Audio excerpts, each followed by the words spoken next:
Right, so with Alvarion, and it says the most widely deployed WiMAX network in the world. Indeed we are. We have more than 80% market share within the WiMAX, and about more than 30% of all over the broadband wireless access. Alright. We have a map here describing, I can show you our WiMAX deployment. As you can see here, we have all over. In Asia, in Russia, in Europe. Here you can see in Africa is a very big market of more than 35 networks. This is only WiMAX? This is WiMAX. There's 35 networks. It's not just one antenna, but it's a whole network. Whole network, and we have total of more than 160 countries around the world, also in Latin America and Central America and Mexico. 160 using your technology. Yeah, countries. Yeah? Yeah. So, what do you count by one deployment? Is that a whole city, or what is one deployment is one network. It can be city, it can be different cities. We deploy our base stations with a centralized management system for all the network. And this is a WiMAX network. We develop from scratch, from when nothing is existing. We just go on and deploy this base station. Is it possible that some of them are just test deployments? Some of them are trials. Trials? Yeah, some of them are trials. And when I say 160 countries, 160 countries that bought and installed and deployed our WiMAX solution. All right. Does that mean you make the chip? Or you use some other chips? We buy the chip from Intel. We're the first to get the most advanced chipset from Intel. Yeah. And we're working very closely with Intel, with their Rosdell 1 or Rosdell 2 chipset. They're developing the chipset. Mobile WiMAX? Yes, indeed. Or did you say that first you deploy the fixed and that you can upgrade with the... Well, we deploy fixed first with a smooth migration to the mobile WiMAX. All right. So all our systems are provided with a smooth migration and a migration path from 16D to 16E, which is the fixed automatic to mobility. All right, so all of them will be upgraded, but not yet. No, not yet, because the market is not yet in the mobile WiMAX. All right. But at first glance, we put the 16D with migration to 16E. All right. With the software upgrades. Software upgrade. Everything software upgrade. Is the range of mobile WiMAX is the same as D, or is it going to change? No, it will change because subscriber is moving from one point to another point. Sometimes you have line of sight, sometimes it doesn't have line of sight. So you have to enlarge the network with more base stations. Yeah. And furthermore, you have to support ASN, Access Service Gateway, in order to support mobility. All right. So how about if you just have a mobile WiMAX network and you just stay fixed? You don't move. Is the range the same, or still you need a better range? Is it only because you want to support the moving people? You have to have a better range, or fixed is the same as long as you stay at the one place? No, the range will be changed if we are talking about fixed WiMAX. So we know how to calculate. We are making the radio planning. And we know how to calculate how many base stations will be required in order to support the subscribers who are located in different places, in different distances. Once we are moved to mobile WiMAX, the calculation are different, because the users are moving from one location to another location. The propagation in the air is different. And the bandwidth is different? The bandwidth is different as well. Can you say approximately how much is fixed bandwidth and how much is mobile bandwidth? Well, one sector of WiMAX is 18 megabits per second.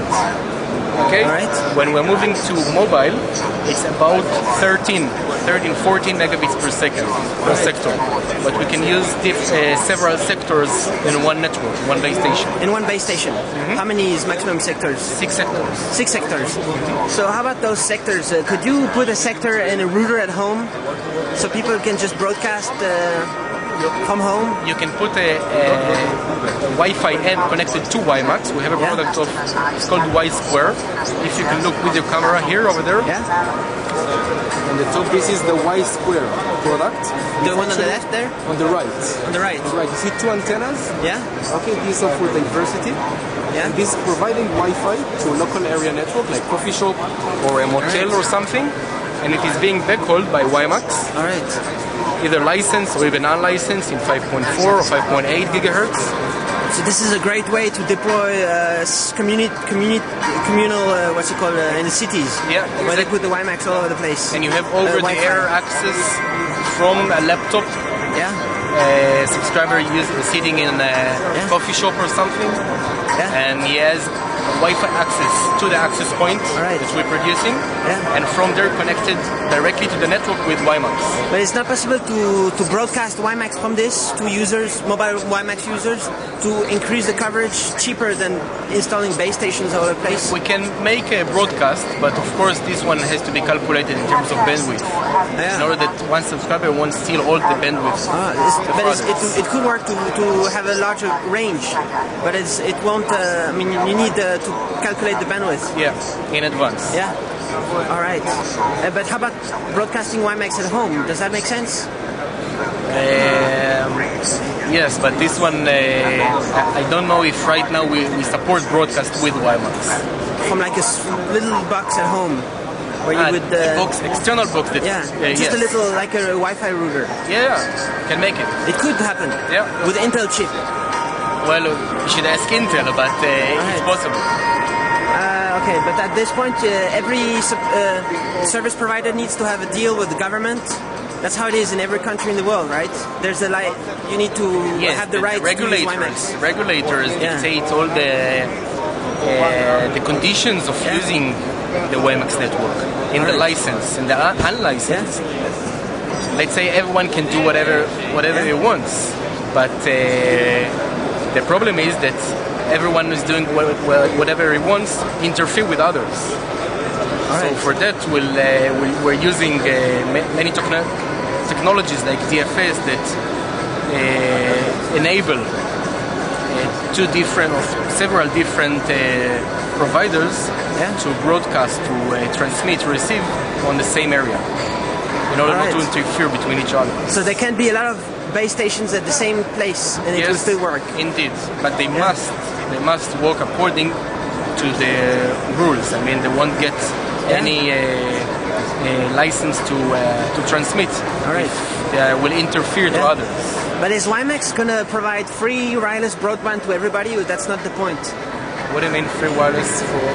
Because it's much cheaper per megabit per second than anything else, right? Yeah. Correct. And it's much better coverage than anything else also, or not necessarily? There are different technologies for coverage of wireless coverage. Yeah. Okay. Each one has its own advantages. It has to be tested case by case. Right. But this is not going to provide free. Free, like communal Wi-Fi, where we might install free WiMAX for everybody in the city.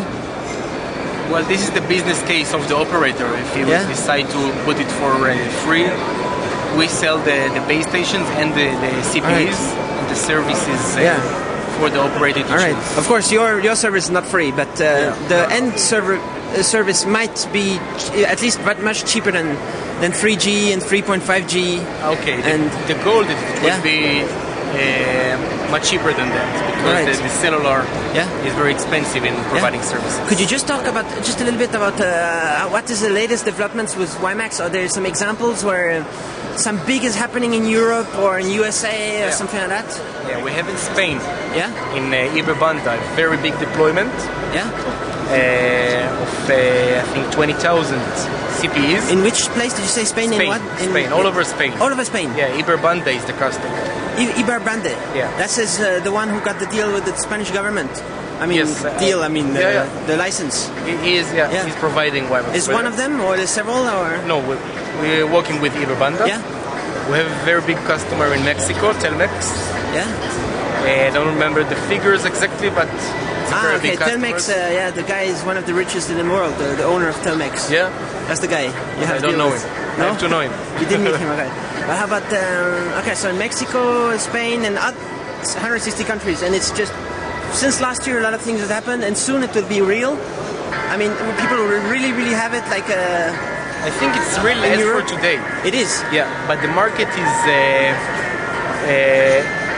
a lot of issues still under discussions, and many people still examining the market. Yeah. And it's like in the DSL market 5 years ago, that everybody was knowing that DSL is going to come, but still a lot of discussions and iteration was done before having it in a mass market. It might be some rules, the established providers that want to delay WiMAX maybe because it's not a good business for them. They are as good as everybody examine WiMAX in parallel to DSL. To DSL. In parallel, yeah. WiMAX is happening. Yeah, but it's it's disruptive for all the other technologies. So that's why maybe some people might be slowing it down. Probably, Yeah. because it's a competition. Yeah. Yeah. All right. Okay. Thanks.